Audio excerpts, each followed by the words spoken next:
Vaporwave News Network, Episode 11.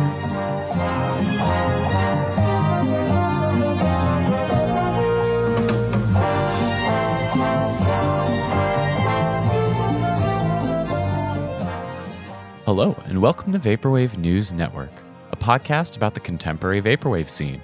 We feature news, discussion, and current trends, as well as reporting on upcoming releases and events in the Vaporwave, future funk, and adjacent communities. I'm your host, Alex, aka Trucks Passing Trucks. I run Pacific Plaza Records in addition to DJing and booking events over my past 6 years of being involved in the Vaporwave community. Welcome to Vaporwave News Network. It's episode 11, covering October 2023, over 12 years since the start of this music genre and art movement. I'm going to talk about some stuff happening in our Vapor world this month, but let me first remind you that you can follow the podcast on social media at VW News Network. We're currently on Instagram and Twitter, and I have a TikTok account and Blue Sky account, so please follow us and comment on our posts to help drive that engagement. Over on Blue Sky, if you can get an invite and join, lots of people have invites, there are 2 great custom feeds coded by Ognos that feature artists, musicians, and people involved in the Vaporwave scene. The 2 algorithms catch all the posts mentioning Vaporwave in the last 7 days as well. Lots of people have invites, like I said earlier, so ask around to get on Blue Sky. I also created a profile for my label, Pacific Plaza Records, and I've been posting some early previews and offhand thoughts. You know, because I've only been making promotional posts on Twitter, and I don't really want to be on there much, but it seems like every new drama about Vapor-related stuff keeps drawing folks back to the platform. Oh well, what are you going to do? We also have 2 curated playlists on Spotify that you can check out, Contemporary Vaporwave and Fresh Future Funk, which I updated recently, so go check those out if you're looking for some new music to listen to. And a quick reminder to subscribe to the podcast or follow us on your platform of choice. If you're checking this out on YouTube, remember to like and subscribe, and if you can leave a rating on your streaming platform of choice, please do that as well. If you're listening on Spotify Mobile, scroll down below the description and you can interact with our polls and Q&A. You can also donate to the podcast if you head over to our website on rss.com. It'll take you to PayPal when you click the link. I'm hoping to get that subscription thing figured out before the end of the year, and like I said, I've been looking at a platform called Ghost, so if you know anyone that uses it or has used it and can give me some feedback, let me know. Shouts out to Joe in Chicago, Cameron in California, and Rob in England for sending donations into the show recently. I really appreciate the sign of solidarity from folks in our community. If I missed a donation from you, please send me a gentle message or email so I can shout you out in the next episode. As a reminder, currently only 2 or 3 small donations a month through the PayPal link on our current website will help pay for the hosting, so if you feel so inclined to sacrifice the cost of a coffee, check it out. With all that out of the way, what's been going on with me? Well, for our host update here, I've been slogging through the fall and I've been taking on more hours at work than I did the last school year, so I'm still trying to find that balance between everything. I've noticed I've had a hard time keeping up with the podcast, doing it bi-weekly, along with all the other things I like to do with my label, electronics. And with the holidays coming up, I think for now, it's best for me to scale back to once a month with the possibility of special episodes or extra episodes when time permits. And maybe when I have some time off from school during the holiday break, I'll be able to get some extra content going on. But, I'd really like to write, with words on either a website or on paper and do interviews, but as it stands, I've got so much on my plate and I still need to get the website and subscription thing figured out before the year ends. Well, regardless of that, I'm hoping to get some special content at Flamingo Fest, which is coming up this weekend, so say hi if you see me around. Recently, I also went to the final show of the George Clanton Frost Children DDS tour this past week, and what a show to cap off the 36 dates across the continent. You could really tell everyone was in peak form and just letting loose for that final hometown show. The DDS set was kind of short, and I arrived a bit late due to traffic and work. Thursday night in LA is really just as bad as commuting on Fridays. But Frost Children killed it during their set. They pounded us with that golden tempo dance music, plus interludes of new metal and lowbrow thrash. They even had a weird math rock part in one of their new songs, and they never let up on their energy the whole set. George also played a great set that covered a good chunk of his catalog and was synced up to some really awesome visuals and lasers, and he had 2 big stacks of TVs and a giant LED backdrop. The visuals were just so on point. And he actually came back for an encore, as probably expected. But funny enough, that encore was interrupted by a bunch of geniuses climbing up on stage and knocking out the power to his SP. But he restarted it, and he finished the show strong. It was really cool running into a bunch of friends at the show, like completely unplanned. So, shouts out to Pete, Enrail, Natalie, and Molo. And shouts out to the guy who sold me the ticket for face value, no fees included, over Reddit. You're my hero. Continuing on, what am I going to recommend this week? What have I been listening to or watching lately? And this episode, I'm going to recommend an album that's not Vaporwave, but it is celebrating its 20th anniversary this month. And that album is Chutes Too Narrow by the Shins. This is probably my favorite Shins album, and it came out in 2003, and I actually still own it on CD, which I purchased at Best Buy during the Bush presidency. It has super awesome cutout artwork inside, and I still cherish that CD to this day, even though the colors are kind of fading. A music critic I've mentioned many times on the show, Ian Cohen, recently wrote a retrospective on the album for Stereogum and discussed it on his podcast with Stephen Hyden, so I had to give the album a spin again. It seems like every few years I return to that early Shins discography, the first 3 albums and assorted EPs, and I'm literally never let down. It's always so great. The drums are so interesting on those first 3 albums. The production isn't super shiny, but the lyricism is impeccable. I first realized this album was kind of like a breakup album back in 2011 when I was going through a breakup, but not so much in the woe is me vein, more in the fuck you, I'm moving on vibe. And I really liked that back in the day, and I still connect to that. On my most recent listen, I actually really noticed the 60s style instrumentation and the influences of garage rock and Wrecking Crew era pop. I remember back in my teens, I kind of associate with twee pop, noise pop, a la, the C68 bands, but with more of a warm analog flavor of a retro era. So, if you like jangly pop rock or want a taste of the softer and catchier side of 2000s indie rock, I recommend you check out Chutes Too Narrow by the Shins. Wrapping up here, I mentioned Flamingo Fest earlier, and yes, you can catch me hanging around and perhaps doing some other things. But I'm also going to have some other things coming up, like playing down in San Diego on Sunday, November 12th, Uniwa at the Whistle Stop for the 6-year anniversary of Sweat.biz, aka Pocari Sweat, the longest running Vaporwave, future funk, and anime groove DJ night in North America. It's so sick that Reese, aka Glotto, has kept it going for so long, and it's kind of crazy to think that I've been going to it for over 4 years, and now I've been a resident DJ for 2 years. So come and celebrate with us if you're in Southern California. The gig is free, so make your way down to San Diego on November 12th. Anyways, enough about what I've been doing. What's been happening in the Vaporwave scene this month?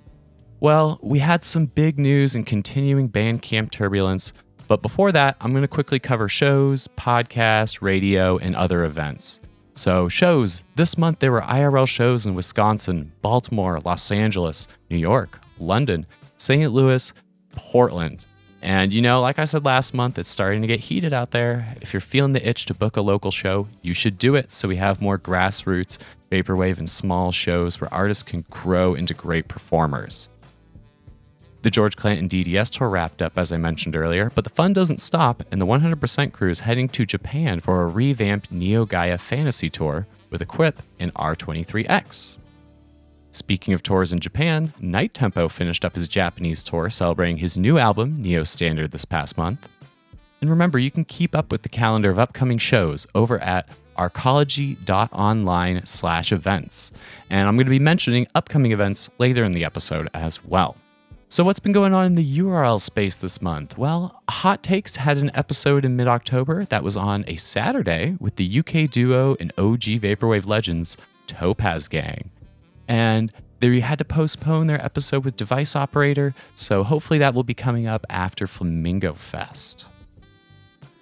Roach had his streaming birthday show back on October 21st, and there were a number of album launch streams and listening parties from artists like Late Arcane, CRT Skies, and some other ones that you can go watch on Twitch and on the Bandcamp Live platform. Luxury Aesthetics Virtual Gallery with DJ Non had 2 episodes, Living with Luxury, which featured a track from the album I'm actually going to review today, and early in the month he had Cutting Room Floor with a lot of sample chop heavy tunes. Luxury Elite's Neon Nights is on hiatus until after Flamingo Fest, but she did drop a special Halloween mix on the 31st that you can go watch over on YouTube. The curator of the YouTube channel Soul Search and Destroy has been interviewing some synthwave musicians over on their new Voyages channel, and still uploads lots of retrowave and vapor mixes on the main channel, including some new Halloween-themed ones for October. Big Baby Prophet is streaming all vinyl DJ sets on YouTube every Wednesday night, and he's done a nice mix of mellow and up-tempo stuff lately, including some UK garage and break beats on his most recent stream. On the podcast and radio front, we had Future Sounds doing an interview with Le Cassette, someone who's more on the synthwave side of things, but hopefully there'll be some kind of special pre-Flamingo Fest episode. If not, definitely post-Flamingo Fest episodes. Night Clerk Radio released 2 episodes, although neither of them were vapor-related.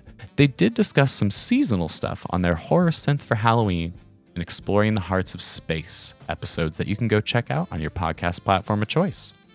As mentioned in the last episode, over at Utopia District, they did an econ recap with lots of folks across 2 different episodes back in September, with their part 2 featuring Young Shiro and Luxury Elite, who are both playing Flamingo Fest. Dream Suite FM is broadcasting on Sunday nights over in the UK and online at sign.fm, and you can catch them at 1900 GMT. Or if you want, you could even tune in locally if you're in Doncaster at 102.6 FM. They also have a show archive on Mixcloud if you can't tune in live. Over on the Ryan Celsius Sounds YouTube page, Villain dropped episode 3 of their Void TV series, a 3.5-hour audiovisual mix featuring many musicians and visuals from people like Downstate, Modest by Default, Spaghetti Max, Zero, Hydra, and Precursor. In other news, I've been seeing the turbulence around the sale of Bandcamp, and I think we're going to end up covering this fairly regularly. So, instead of using this clever name I was going to use for a certain controversial subgenre, I'm probably going to start having to do a segment now called the Bandcamp Beat. And I'll get into it in the main topic, but a few other things of note lately. The next Bandcamp Friday is November 3rd, and I may mention some releases in the appropriate section, but that weekend is also going to be Flamingo Fest in Los Angeles. Tickets are still on sale, and set times have been released. It's going to be an epic weekend with so much vaporwave, it's almost like bewildering to behold the amount of people playing.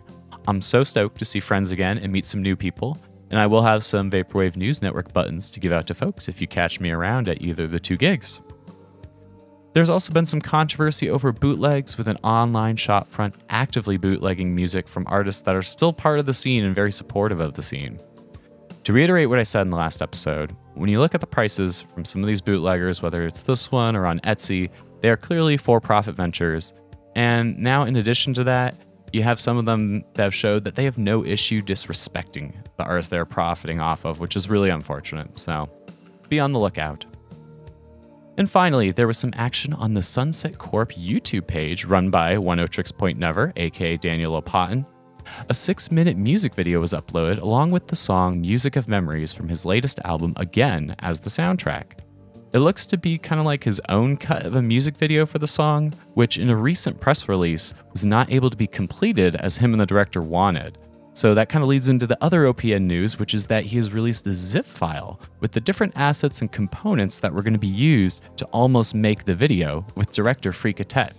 It's available as a kind of DIY music video assembly kit, as one YouTube commenter put it, through WeTransfer. You can find the link in the video description on the official OPN YouTube page.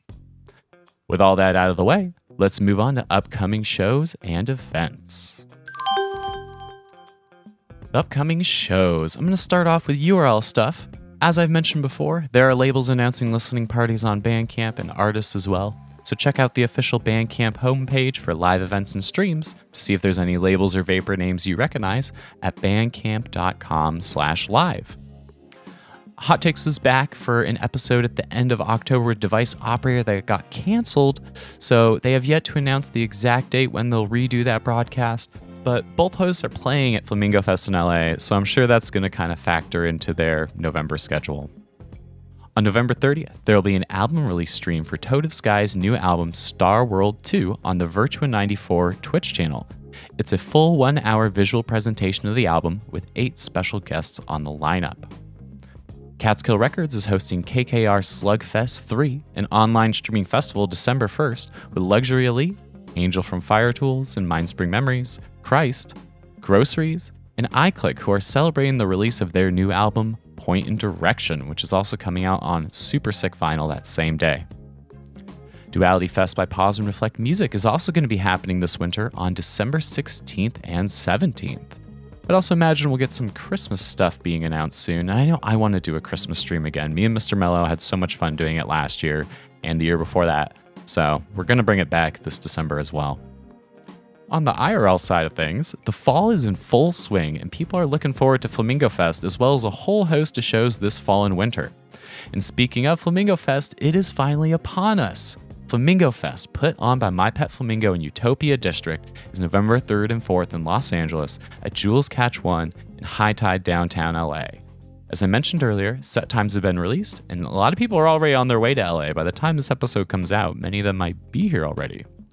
Day 1 starts bright and early at noon and goes till 9 p.m., while Saturday is going to begin a bit later and will go into the night with an after party at the end. There are only one-day tickets left, and that's for Saturday at Jules Catch 1 with all the headliners. You might be able to find some extra tickets online for the 2-day, but it's pretty limited capacity for that first show. Maybe check around online and see if you can find anything happening Friday night. I know All Hell Breaks Loose is doing visuals at a show in Moe Shop and some other people if you're into that kind of vibe. Speaking of headliners, it was announced that Internet Club, Cat System Corp, and Friendzone, aka Chlorine Mist, will be some of the surprise guests on the lineup. One of the other headliners, Hotel Pools, is going to be doing a Patchwork West Coast tour after the festival. Starting on November 12th, he'll be playing San Francisco, Sacramento, Seattle, and Portland, some dates with Small Black. On November 5th, there's going to be an event in Atlanta called Future Funk ATL that has a poster strikingly similar to a few other Future Funk nights around the country. Sweat.biz will be back in action at the Whistle Stop for their 6-year anniversary in San Diego, California. It's going to be on Sunday, November 12th, with special guest Uni Wah. And like I said earlier, I will also be playing that gig. I'm so excited for it. There's also going to be a show in Arizona, Phoenix, Arizona, at Trunk Space, which is a really sick DIY spot, on November 12th, put together by Desert Dreams. It's going to have Twin Crab, Midnight Drift, and a couple other people playing. On November 26th, Strawberry Station will be playing his first gig in Shibuya, Japan, with a stacked lineup that includes Vantage, Chevron, Kiss Me Nerdy Girl, and more. It was organized by Zuyo as a birthday party for Straub while he's on his trip out there. That's going to be so cool. Yotoki is also doing a show on December 2nd in Atlanta, and then they're going to be in Denver, Colorado on December 16th. There's going to be some events coming up in the new year, but I'm not going to cover them quite yet. If you do have upcoming events that you want featured, please submit it over on our Linktree, linktr.ee/Vaporwave News Network. And in addition to my event submission form, you can also go over to the Arcology's website at arcology.online to keep their calendar updated and have a consolidated listing of upcoming IRL and URL events. So make sure you head over to their website, arcology.online/events. Upcoming and current releases. As usual, I'm going to start off with a review, and for this one, I actually contacted the artist to ask them some questions because I was digging it so much and I wanted to know more. So, without further ado, on October 13th, Business Casual released the new album from late Arcane called Extravagance. The Manchester-based producer has flown under the radar for a few years, but their first releases came out in 2019, and the release prior to this one, entitled Prequel, was on the relaunched Fortune 500 Bandcamp back in June. And I mention that because elements of this new album remind me of the new Luxury Elite album, specifically its sensual and glamorous feeling, in addition to the meticulous sample chopping to create new compositions. However, on Extravagance, Late Arcane brings the energy and sometimes entropy of vapor trap and vapor funk to the table. The stomping drums are straight out of the 80s, but they're overlaid with clattering percussion and skittering hi-hats. The drums push the energy up a notch, closer to future funk territory at times, like on the new age disco banger Continuance. The production on this release is dense and detailed, never relying on a single sample, and overlaying fat synth bass as well as keys to fill out the sonic palette.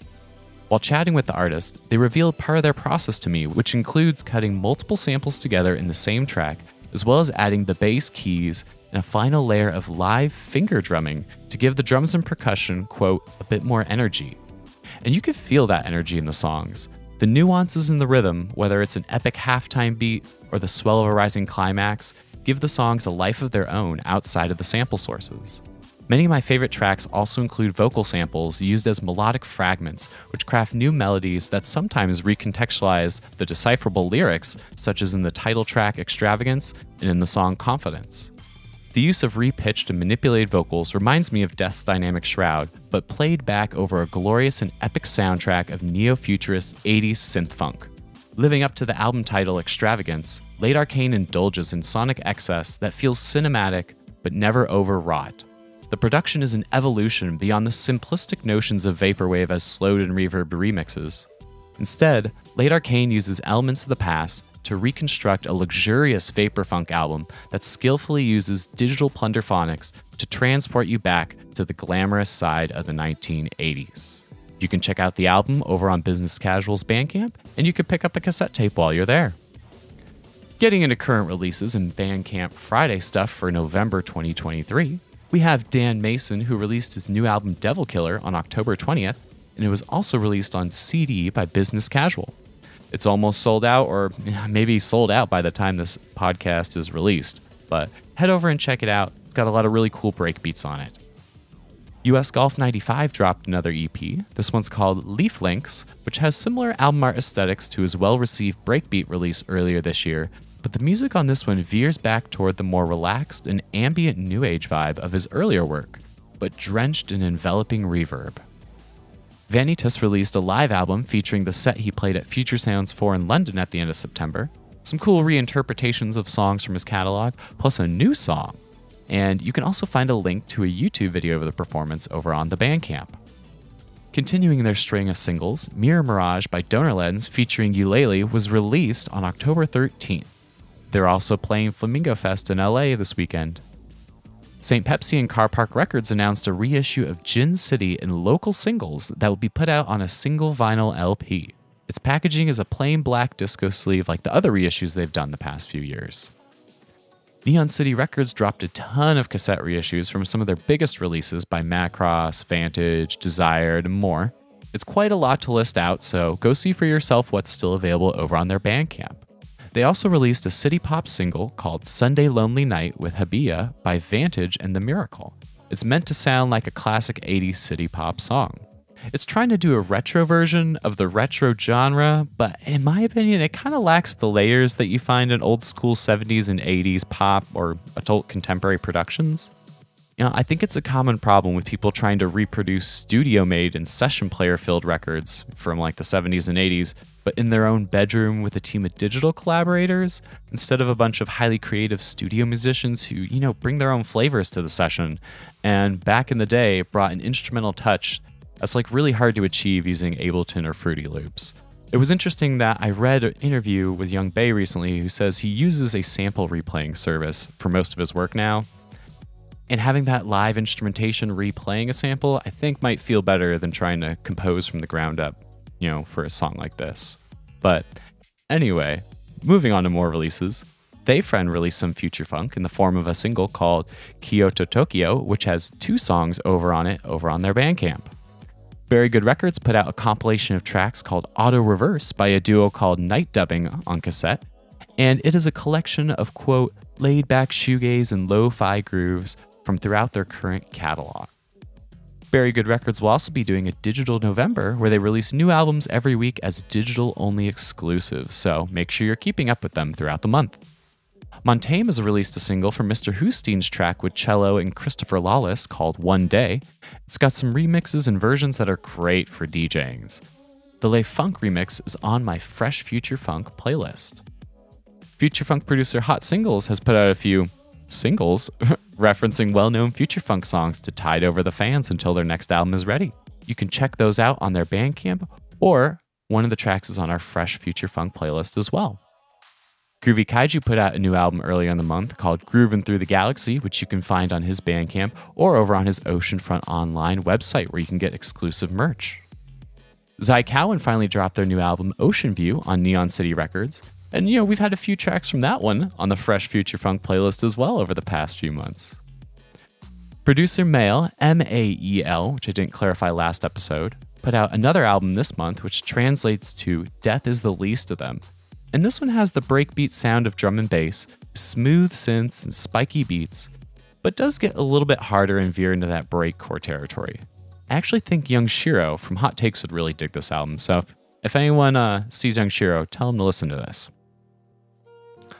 Halcyon Tapes, run by Wizard of Loneliness, put out a new album on October 21st, and it's a Wizard of Loneliness album called Beats for the Kingdom.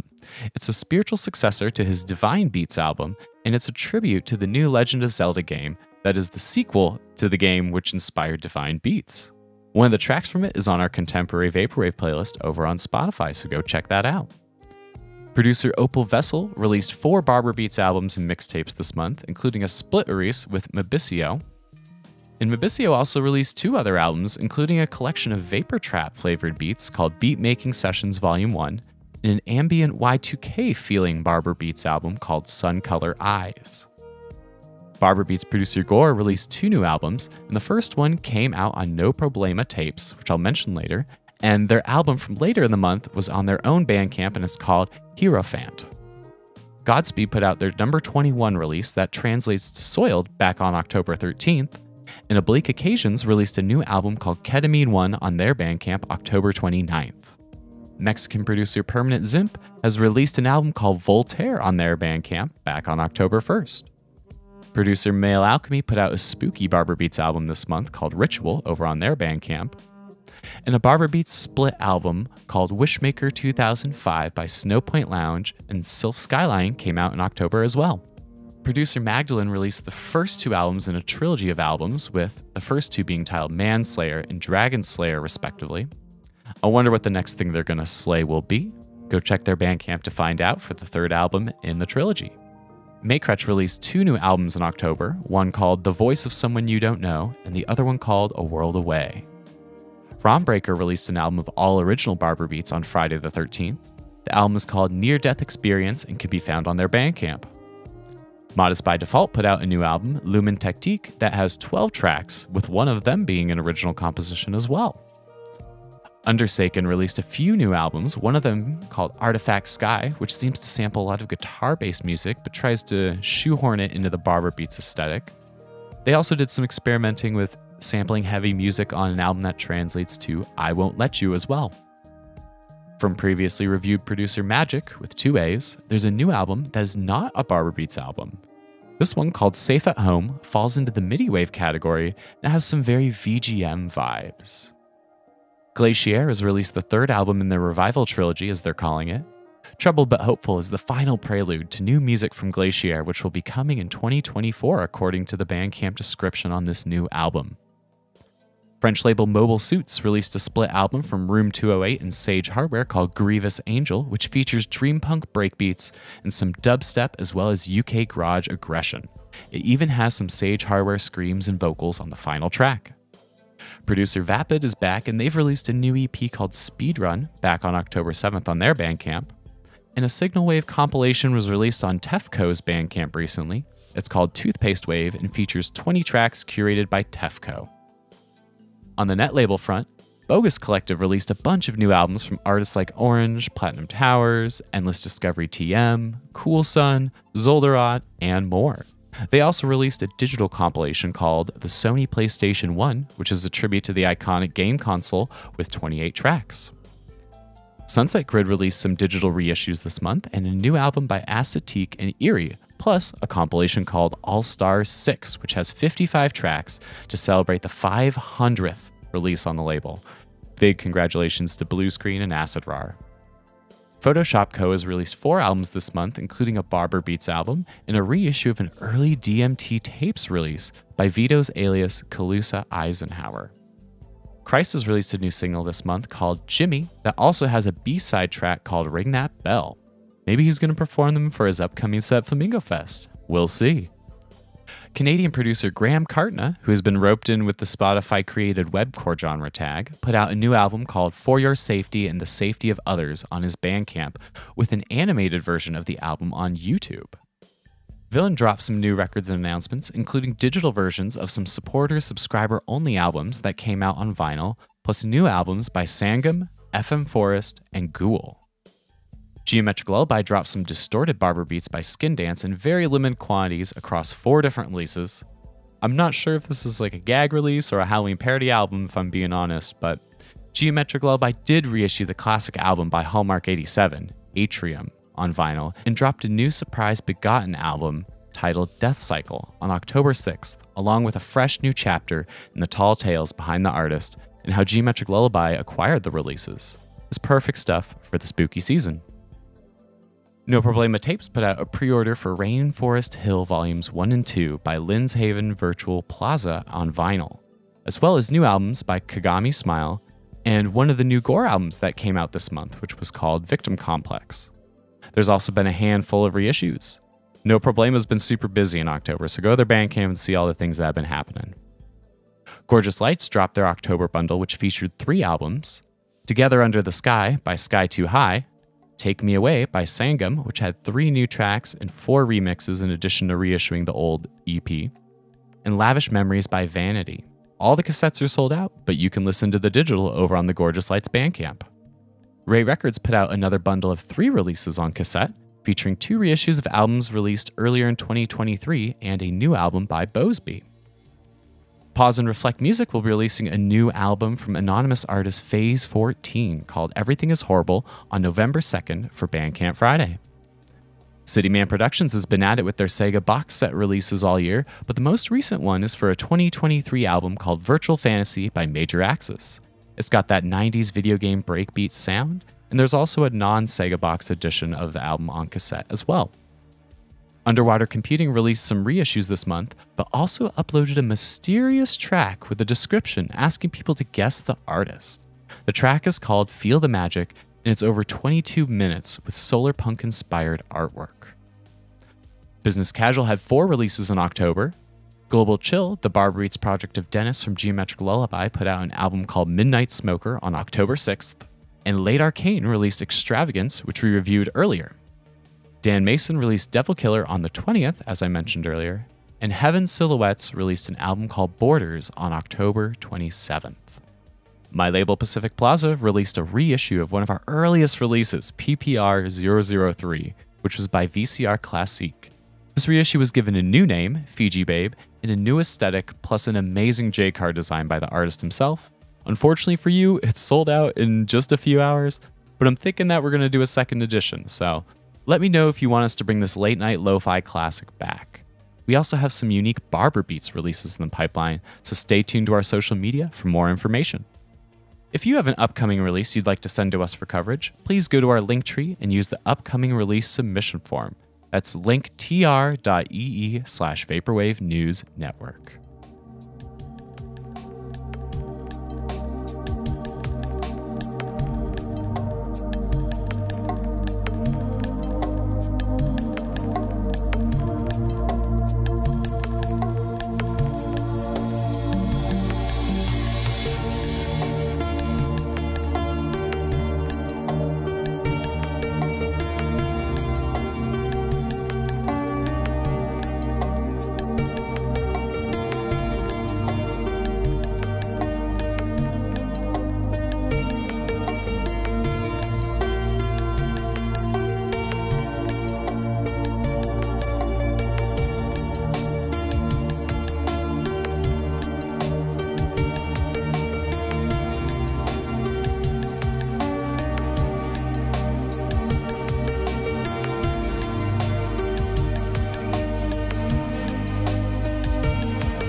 For our main topic today, we're doing a follow-up to last month's news about the sale of Bandcamp.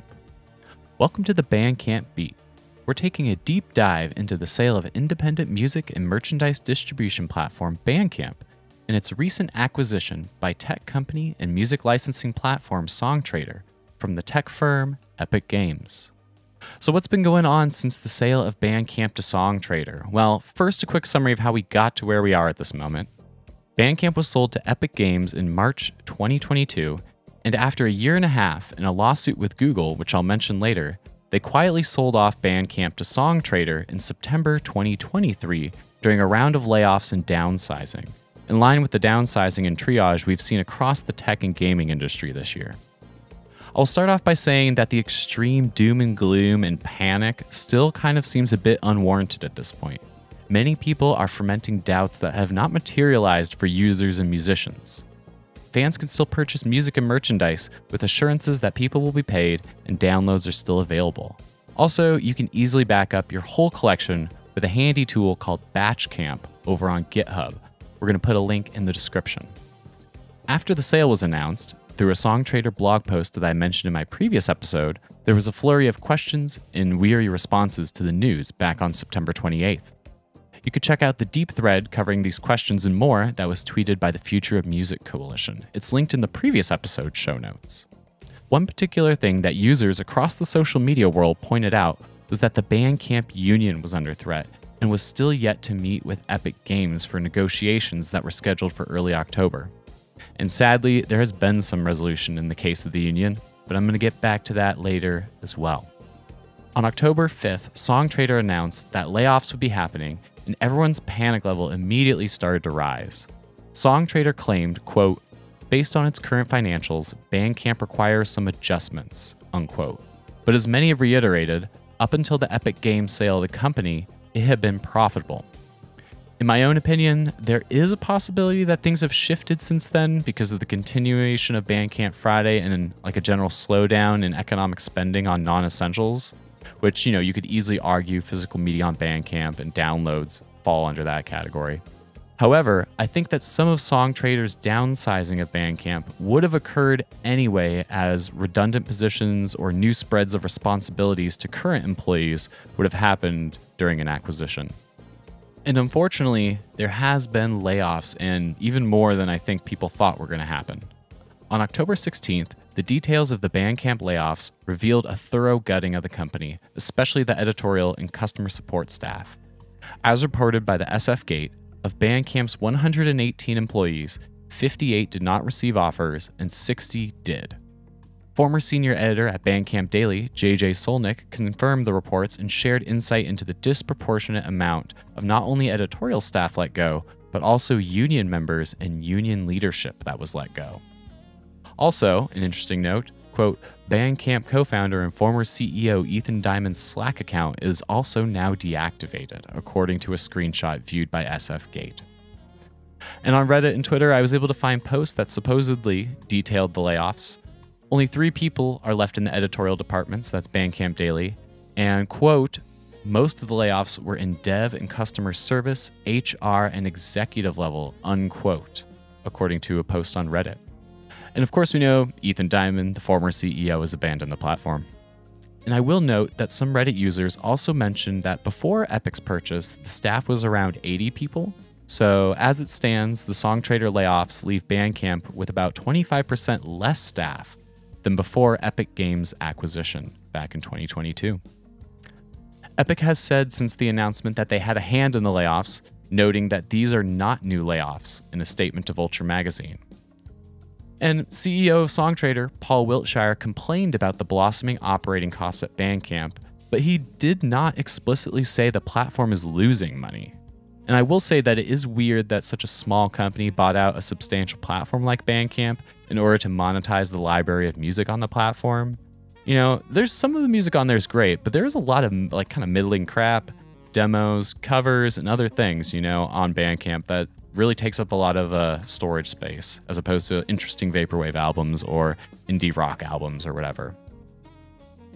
Many folks on social media and Reddit have mentioned the concept of enshittification and how it applies to the situation with Bandcamp, with some users connecting it back to the money taken from venture capitalists as far back as 2010. While we will no doubt see this enshittification for Bandcamp Daily, the jury is still out on whether the platform experience for musicians will degrade and if the features will change. We do know that at this point, they let customer service folks go, but maybe some of the responsibilities are now in the hand of pre-acquisition Songtradr employees. That could have its own problems and complications, but redundant staff definitely seems to have been a concern during the layoffs.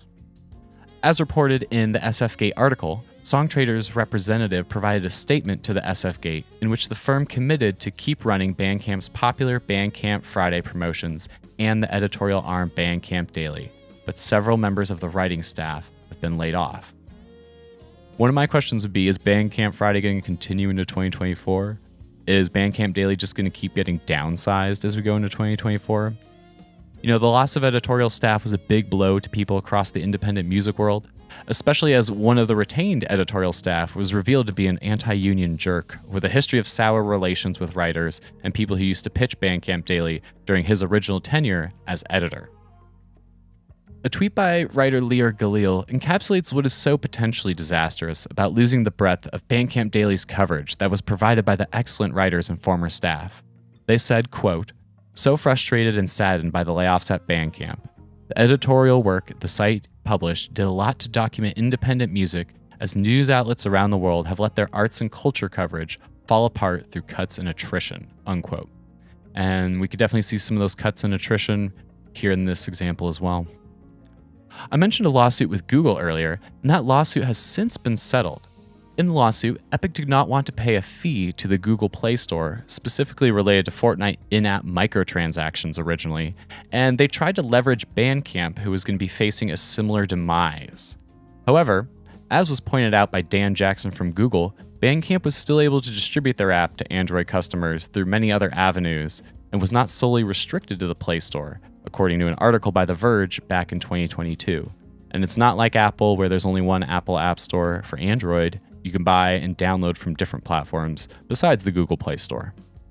Bandcamp seems to have been used as ammunition for Epic Games in the lawsuit, and unfortunately it is a worrying sign for the company to be passed around like a hot potato between tech firms that come from a venture capital mindset and corporate business market. Which, make no mistake, Songtradr proudly states their cozy relationships with major labels and multinational corporations all over their website. And then finally, the last thing I'll mention is union busting. There's been a lot of accusations of Epic Games and or Songtradr engaging in union busting techniques during this round of layoffs. In a recent expose by 404 Media, they revealed, quote, Bandcamp's entire union bargaining team, 8 union leaders democratically elected by their peers to negotiate their first union contract, were laid off by Epic and not offered new positions at Songtradr. But Songtradr said that it made decisions about which Bandcamp employees it would keep before they knew their union status. In a follow-up article, 404 Media's Emmanuel Mayberg reported that all 8 elected leaders of the Bandcamp United Union, as well as nearly 2/3 of the entire union bargaining unit, were among those laid off.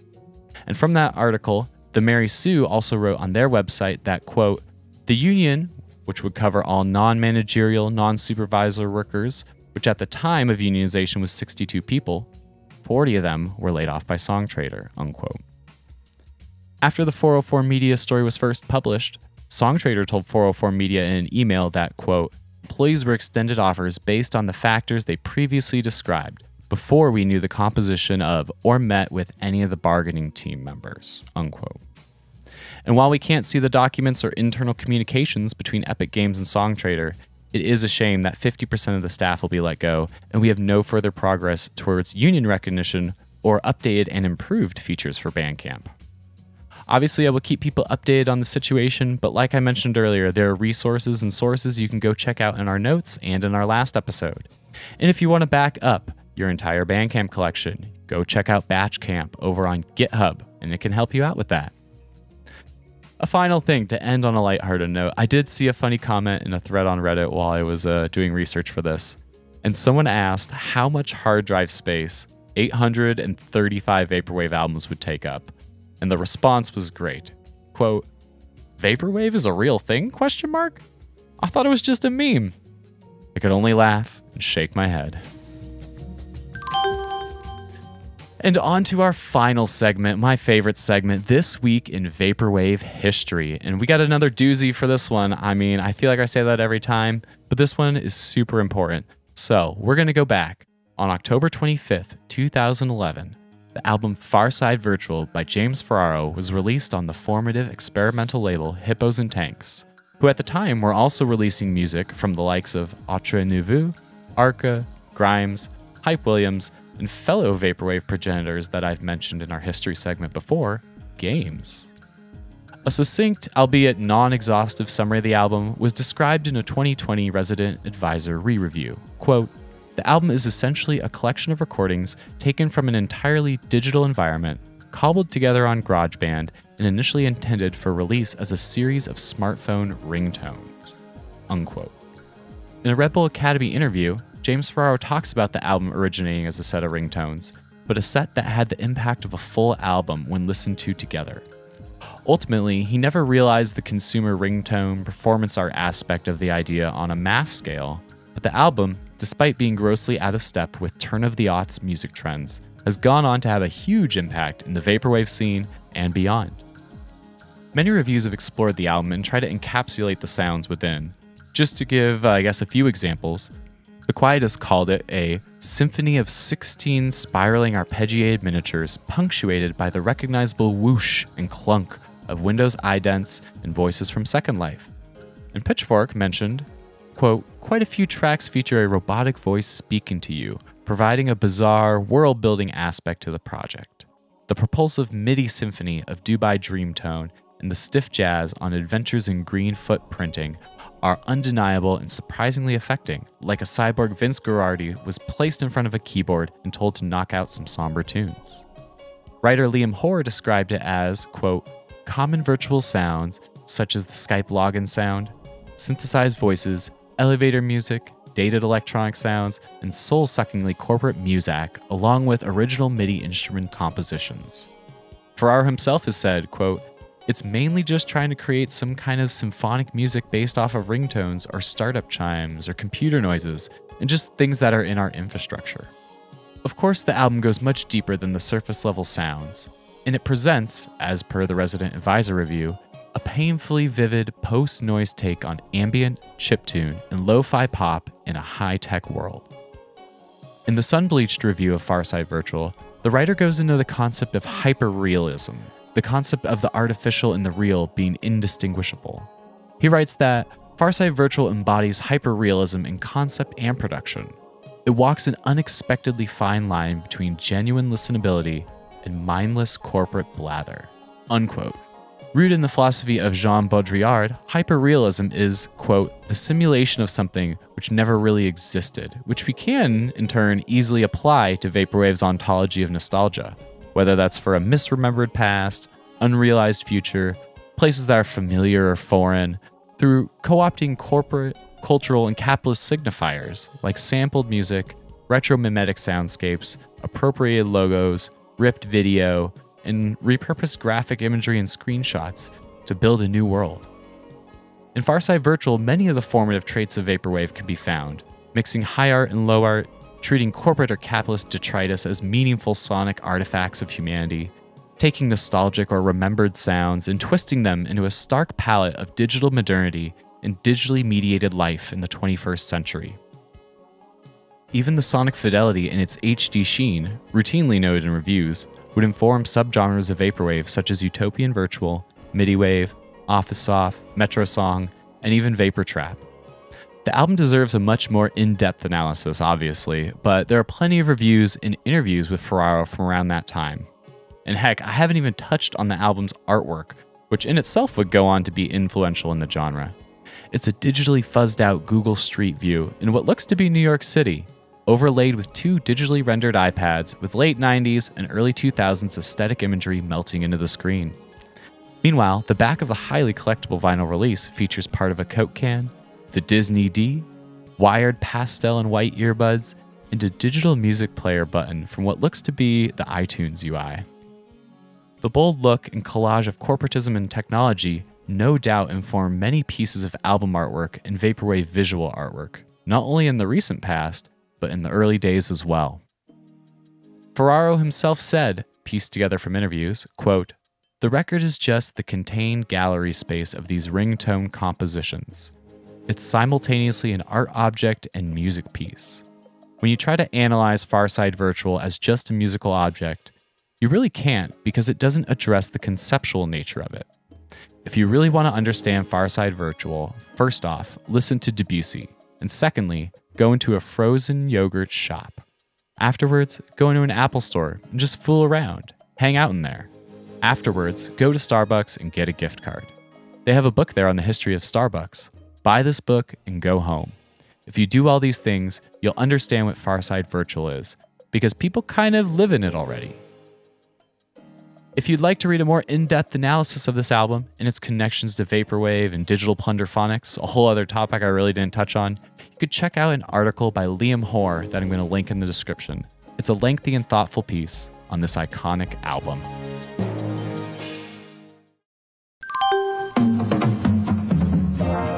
Okay, well, I hope everybody has enjoyed this week's episode of Vaporwave News Network. As always, you can find some of the stuff I mentioned in the episode notes. We have a Twitter, Instagram, Blue Sky, and TikTok where I post highlight graphics and videos with releases mentioned in each episode. So make sure you give us a follow and repost the content. Reposting really helps me out. You can find us on social media at VW News Network. And reminder, I have the TikTok where I'm posting content from our episodes, and go check out Blue Sky. I'm posting way more there than I am on Twitter. It's quite pleasant, so get yourself an invite before Twitter becomes a paid platform. If you'd like to submit something to the show, check out our link tree with all the links and submission forms at linktr.ee/Vaporwave News Network. If you want to get in contact with us, you can also do it through our email, vaporwavenewsnetwork@gmail.com. This podcast is sponsored by Pacific Plaza, but if you're a reputable label looking to advertise or sponsor the show, please get in contact with me. I've been your host, Alex, aka Trucks Passing Trucks. If you want to find me or my label on social media, you can look up Pacific Plaza Rec. That's Pacific Plaza REC on Twitter, Facebook, Instagram, TikTok, or Blue Sky. I also have an Instagram page for my music and DJing shenanigans over at Trucks Passing Trucks, all one word. I'm playing down in San Diego on November 12th, and I might be doing something special on Saturday night at Flamingo Fest. Thank you so much for listening, and I hope you tune in to future episodes of the Vaporwave News Network. From our part of the Vapor world, this is Alex, signing off until next time. Vaporwave News Network.